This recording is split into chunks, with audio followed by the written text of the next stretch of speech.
The Maternal Thread by C.J. Van Pletsen. The Immortal Thread. The rains that year came early to the Cape.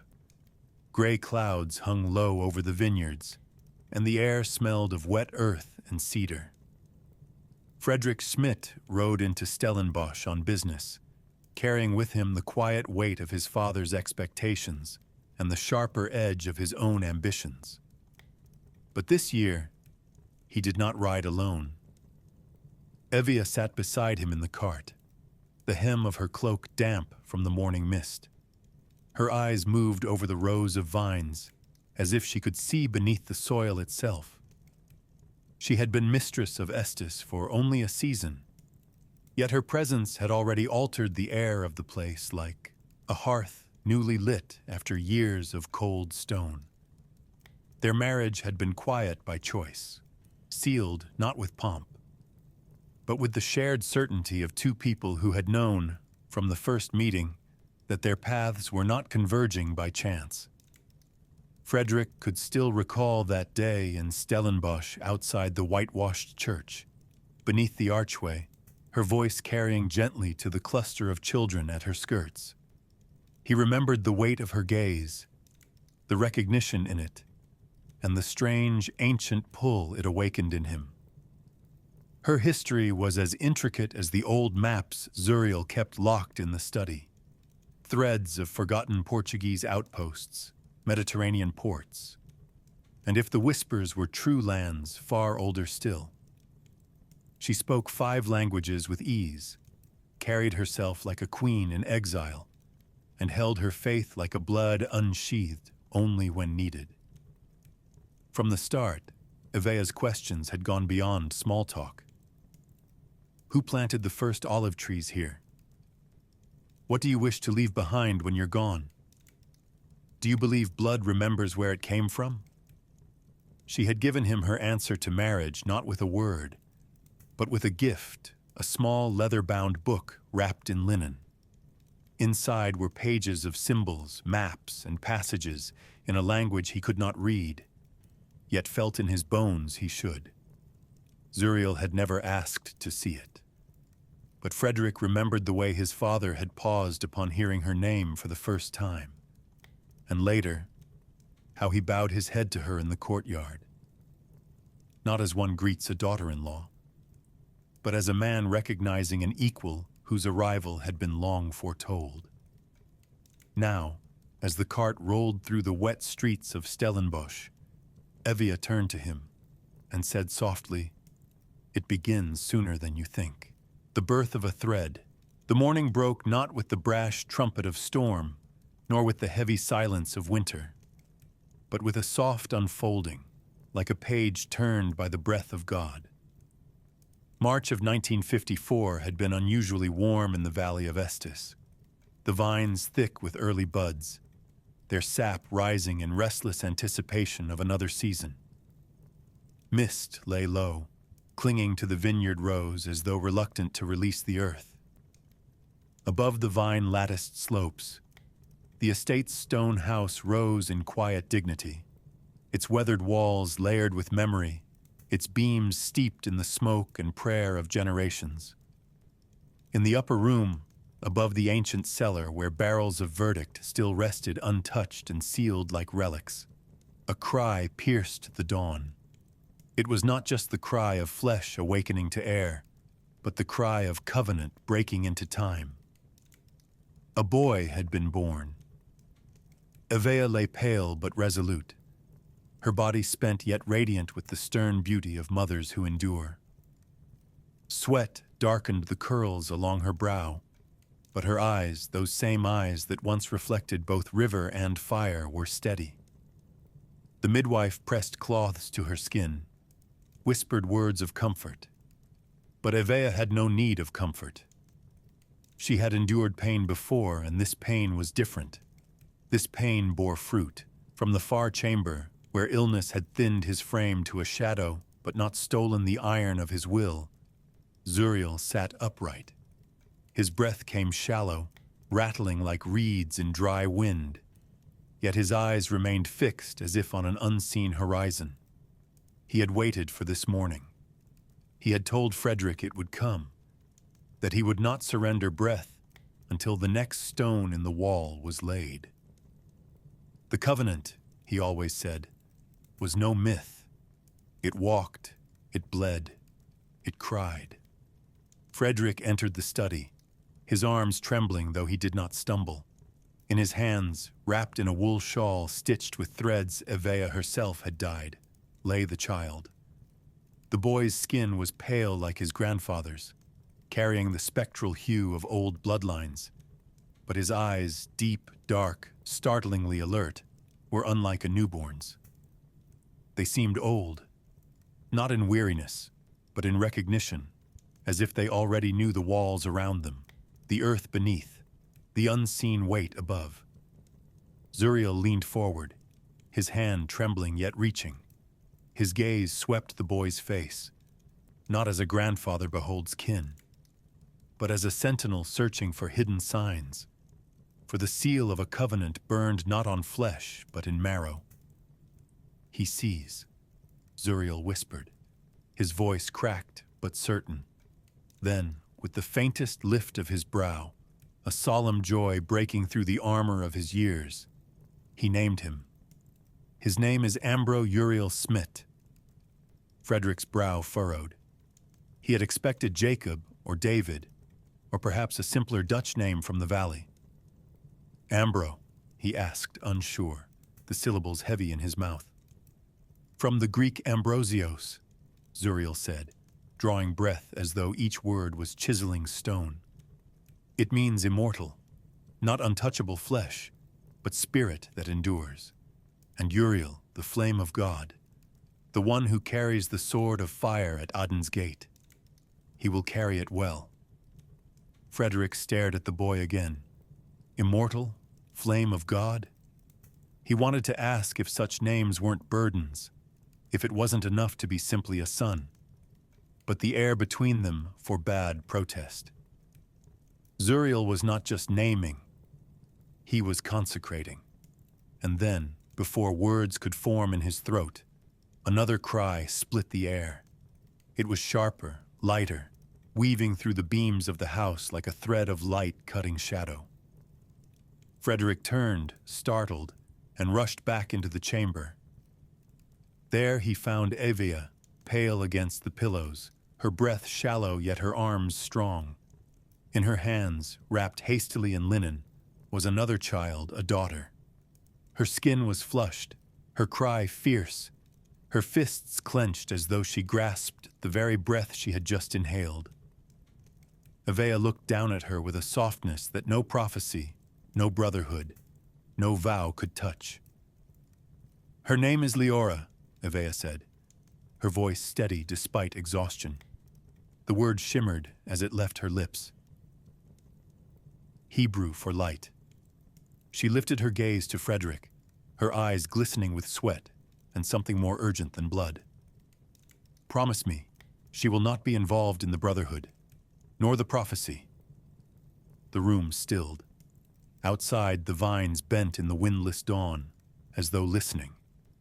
From the far chamber, Zuriel coughed, a sound like stone breaking. But he did not rise, nor did he call out. Frederik looked from the boy in his arms to the girl at his wife's breast. A twin flame, a double-edged gift, a thread split into two. His chest tightened, as though invisible hands pressed iron against it. How could one promise be kept without breaking another? How could one child be spared when prophecy had already reached to claim them both? Yet he saw Evea's eyes, pleading, fierce, demanding not theology, but love. He nodded slowly, though the weight of the promise pressed into his chest like iron shackles. "Yes," he whispered, "I promise." But even as the vow left his lips, he knew vows had a way of twisting. And in the cellar below, among the barrels of verdict sealed with wax and dust, the silence thickened, as if the wine itself listened, as if it knew that a new thread had been spun into the ancient loom. Zuriel's last breath. Zuriel coughed, the sound rasping like stone dragged across stone. It shook through his frail chest. Yet when Frederik bent close, he saw that the old man's eyes still burned with the same fire that had carried him across continents, through wars, through betrayals. His body was a ruin, but his will remained iron. He reached forward, slow, deliberate, and Frederik, though startled, placed the boy into his arms. Ambro, so small, so newly unwrapped from silence, was cradled against a chest that had endured a century's storms. To Frederik's astonishment, Zuriel's wasted arms found sudden strength, as though death itself deferred for this final moment. The infant's cries, sharp and restless, hushed into a steady breath. His tiny eyes opened wider, locking with Zuriel's, and in that gaze, newborn to elder, beginning to ending the room itself seemed to still. Even the flickering of the lamp slowed, as if time leaned forward to listen. "There will come a day," Zuriel whispered, each word a labor, yet spoken with the certainty of prophecy, "when all that I have built must burn, so that it can rise again." The fire in his eyes wavered, but he pressed on, his voice dropping to a thin current, barely audible. He will know when. Then, as though speaking to the walls, or the cellar beneath, or to the unseen company of those long buried, his lips formed two final truths. The breath that carried them trembled, almost lost in the stillness, yet it lingered like incense in the air. He will remember it, and Liora will find it. The last word dissolved into silence. Zuriel's grip slackened, his chest, that had borne exile and labor and the long patience of waiting, lifted once more, then sank and did not rise again. Zuriel Smit, bastard of empire, fugitive of kings. The architect who had carved permanence out of dust died that morning without ceremony. No priests summoned, no banners draped, no dirges sung. The world beyond the valley did not stir. Radios spoke of politics and markets, but none spoke his name. Only those in the house knew. Only Evea, pale but radiant with her twin infants. Only Frederik, standing heavy with promise.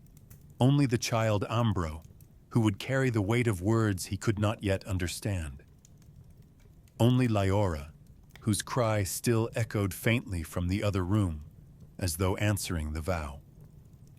When the sun leaned westward, they buried him quietly. A simple grave beside madeleaf beneath the olive trees, where branches wove shadows like lace upon the earth. No stone, only a mound of earth and a wooden marker, plain and unadorned. The soil received him without protest. The olive leaves whispered in the breeze, their silvered undersides flashing as though saluting the fallen patriarch. And deep in the roots, the earth seemed to remember him, soldier, settler, builder, keeper of doors. Above, the valley stretched green and golden, the vines stirring with the sap of another season. Life went on, but a thread had shifted, invisibly, irrevocably. Burial in the grove. The olive grove stood hushed, its silver leaves heavy with the night's lingering dew. Droplets slid from branch to branch, falling like reluctant tears into the soil below.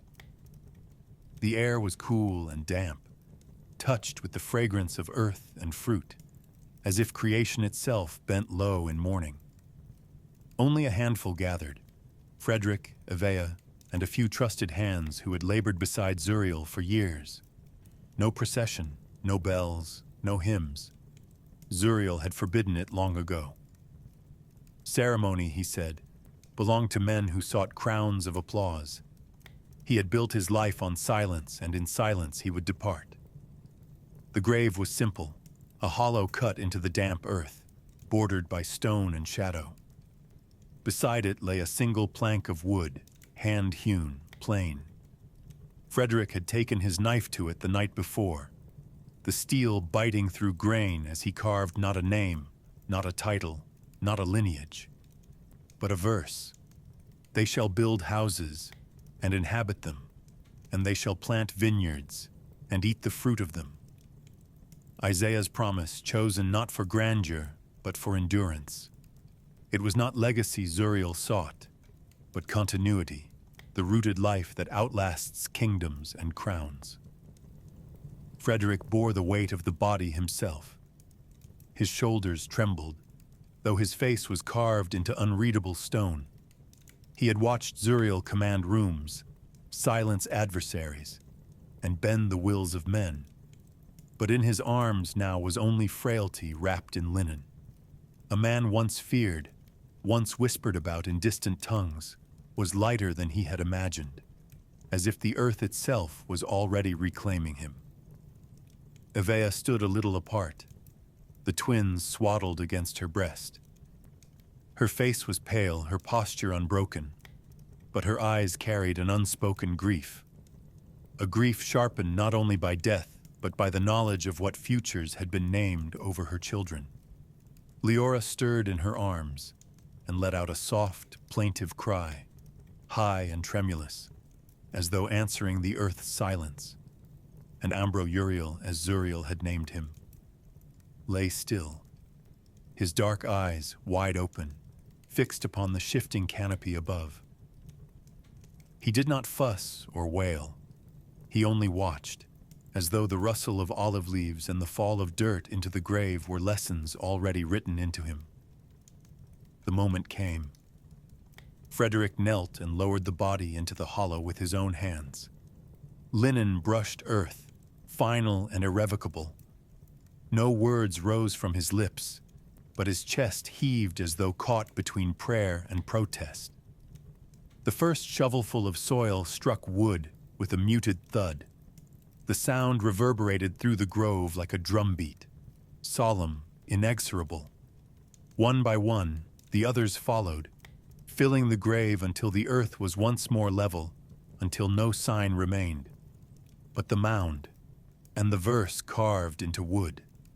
Zuriel had carried names like weapons, wielded titles as both shield and blade. He had lived as exile, soldier, architect, patriarch. But in death, he left them all behind. No crest, no epitaph, no lineage carved in stone. Only the word of God, etched by a son's weary hand, standing sentinel above him.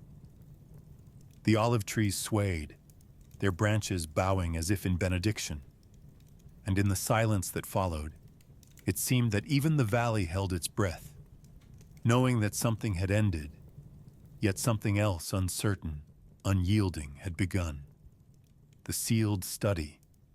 That night, when the household had quieted and Evea slept with the twins against her breast, Frederik walked alone into Zuriel's study. The corridor seemed longer than he remembered, each step echoing against stone like a tolling bell. He carried no lamp, only the faint light of the moon threading through narrow windows, silvering the dust in the air.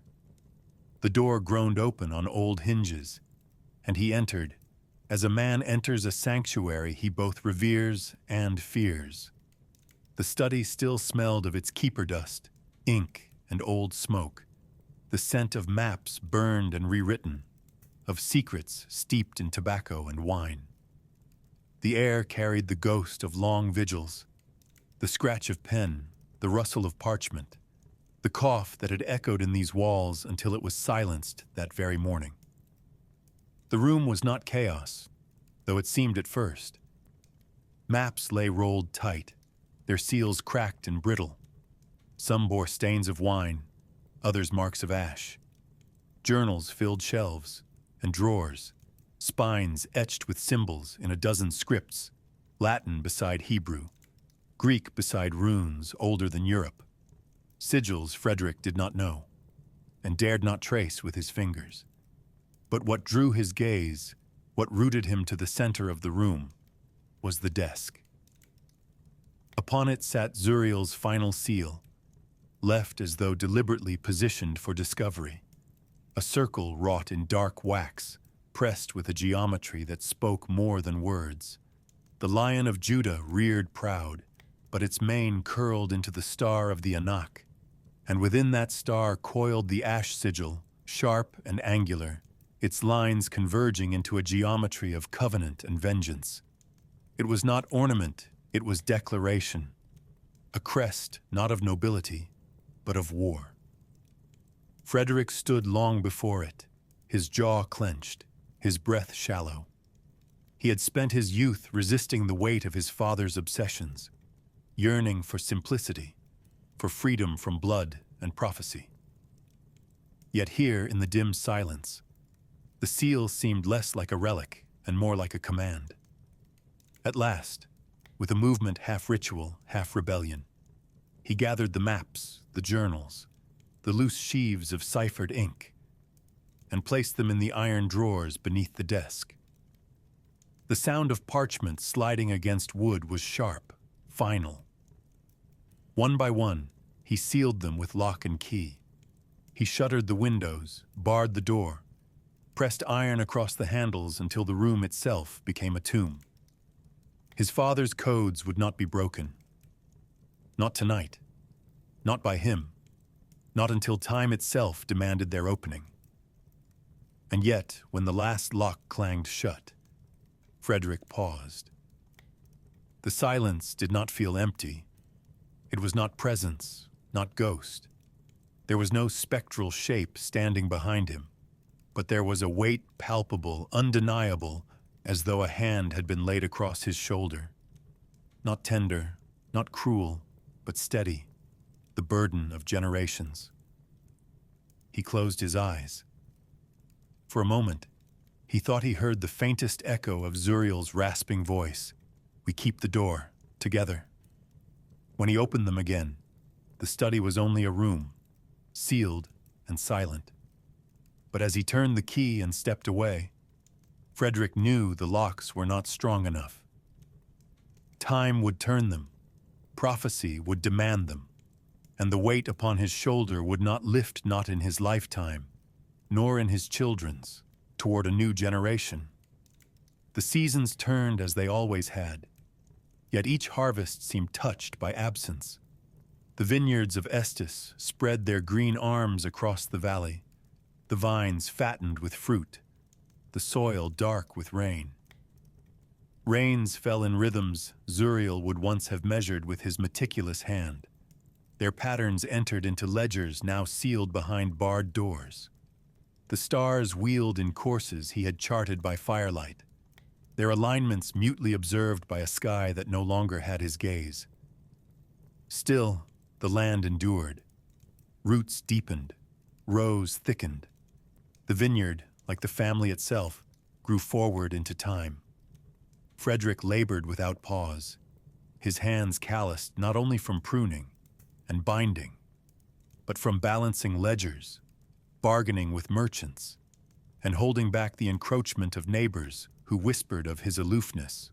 Where Zuriel had ruled like an iron sentinel, Frederik toiled like a steward. His strength was quieter, but no less determined, a man determined to preserve, not to conquer. Evea's work was no less profound. She held the hearth, but beyond it she wove herself into hidden networks of women, those who shared bread, traded remedies, passed along lullabies, and secret knowledge older than churches. In their company, wisdom flowed not through written codes, but through recipes, prayers, stories whispered as children slept. Evea carried her part of the covenant in silence, yet her silence was alive, a soil in which both laughter and grief could take root. By 1959, 5 years had slipped by since Zuriel's burial beneath the olive grove. The children had grown into their own strange light.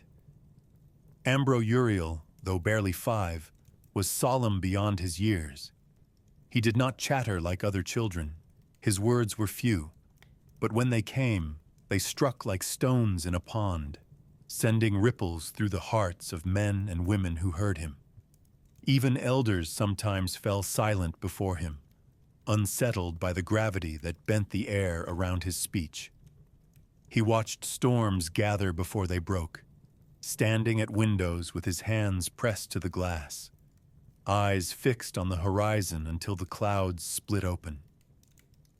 He would walk through the vineyards at dusk, tracing constellations in the air with his small finger, the stars falling into patterns no chart had taught him. At times, he seemed to inhabit both childhood and something far older, as though memory itself had chosen his gaze for a dwelling place. Liora was his mirror and his balance. Where Ambro was grave, she was bright. Where he was still, she was restless. She spoke with endless questions, her laughter quick to rise, her curiosity unbridled. She wandered among the workers, tugging at sleeves, asking why the earth smelled different after rain, why the olive leaves shimmered silver when the wind turned them. Her playfulness brought warmth back into a house long shadowed by prophecy.